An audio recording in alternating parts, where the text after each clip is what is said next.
जय हिंद बेटा। आज मैं आपको बताऊंगा कि आपको 10+2 करने के बाद सबसे जल्दी सरकारी नौकरी किस क्षेत्र में मिल सकती है।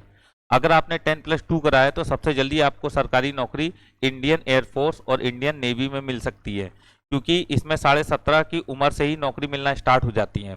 इसमें नोटिफिकेशन आता है इंडियन एयरफोर्स का और नेवी का, आपको फॉर्म फिलअप करना होता है और फॉर्म फिलअप करने के बाद पेपर होता है। देखिए, इंडियन एयरफोर्स में दो पार्ट होते हैं, एक एक्स ग्रुप होता है और एक क्या होता है, वाई ग्रुप। ठीक है, एक्स ग्रुप में जो मैथ आती है वो 12th वाली मैथ होती है, जो आप लोग पढ़ते हो ना, इंटीग्रेशन, डिफरेंशिएशन, है ना, कोनिक सेक्शन, टिग्नोमेट्री, जो आपने 12th में पढ़ी वही वाली मैथ होती है। इसको टेक्निकल मैथ बोला जाता है।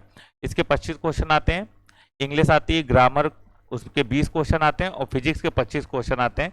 जो आप 12th में पढ़ते हो सब्जेक्ट, वही सब्जेक्ट पूछे जाते हैं। और जब 12th बच्चा अच्छे से पढ़े होता है तो उसको ये वाला पेपर पास करने में ज़्यादा दिक्कत नहीं होती है, वो फटाफट निकाल देता है पेपर। ठीक है, और अगर वाई ग्रुप की तैयारी कुछ बच्चे करना चाहते हैं, जैसे कुछ बच्चे ऐसे होते हैं जो मैथ नहीं लिए होते हैं, ठीक है, बायो आयो से इंटर कर लेते हैं, तो उनके में इंग्लिश पूछी जाएगी जो कि 20 क्वेश्चन होंगे और रागा के 30 क्वेश्चन होते हैं। ठीक है, अब रागा में क्या क्या होता है, रीजनिंग, मैथ्स और जीके। ये मैथ्स होती है अर्थमेटिक वाली, अंक गणित बोलते हैं इसको। ठीक है, अंक गणित, ठीक, अंक गणित बोलते हैं, समझ गए ना। तो अंक गणित वही क्लास 8th 7th 8th में जो छोटे छोटे क्वेश्चन होते हैं, प्रॉफिट लॉस और इस तरह के क्वेश्चन वो पूछे जाते हैं। और जीके के 7 से 8 क्वेश्चन, 7 के आसपास जीके क्वेश्चन आ जाते हैं।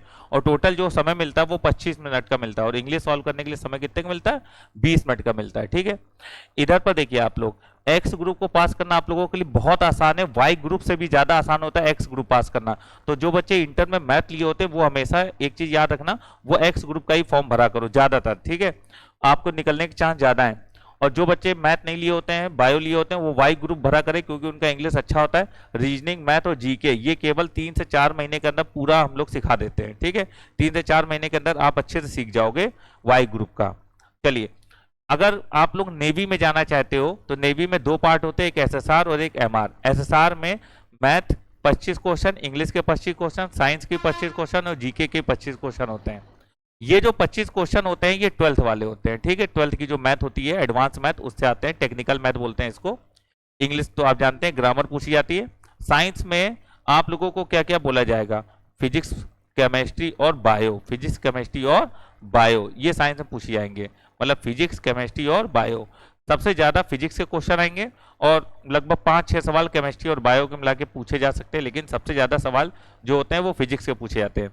जीके में 25 क्वेश्चन होते हैं, उसमें 2-4 क्वेश्चन रीजनिंग के भी मिक्स करके दे देते हैं कभी कभी। ठीक है, तो ये पूरा टेक्निकल बच्चों के लिए है जो साइंस साइड से 12th पास करते हैं। अब एमआर में मैथ आती है, लेकिन अर्थमेटिक वाली मैथ आती है, वही बात, अंक गणित मैथ होती है, बहुत आसान सी मैथ होती है। साइंस के 13 क्वेश्चन आएंगे जिसमें पूरे पूरे फिजिक्स ही पूछे जाएंगे। ठीक है, और जीके के लगभग 25 क्वेश्चन आते हैं, इसमें जनरल अवेयरनेस, करंट अफेयर के भी क्वेश्चन इसमें पूछ दिए जाते हैं। तो अगर 12th के बाद अगर आपको सबसे जल्दी नौकरी चाहिए तो आप इंडियन एयरफोर्स और इंडियन नेवी में जरूर ट्राई करिए कैरियर बनाने के लिए। आपको बेटा हम बता रहे हैं कि 6 से 7 मंथ के अंदर, 6 से 7 महीने की तैयारी में आपको नौकरी मिल सकती है। इससे जल्दी नौकरी आपको कहीं नहीं मिल सकती है। ठीक है, तो आप लोग अपने चैनल को सब्सक्राइब करें और लाइक करें, और ऑनलाइन कोर्सेज चल रहे हैं, ऑनलाइन बैचेस आप पढ़िए, अपने यूट्यूब चैनल पे भी सारे बैचेस चल रहे हैं। ठीक है, तो आप उनको वहां से भी पढ़ सकते हैं। ठीक, चलिए, तो अगर आप 12th में जल्दी 12th करने के बाद अगर आप जल्दी नौकरी पाना चाहते हो तो आप इंडियन एयरफोर्स और इंडियन नेवी में जरूर ट्राई करें। जय हिंद बेटा।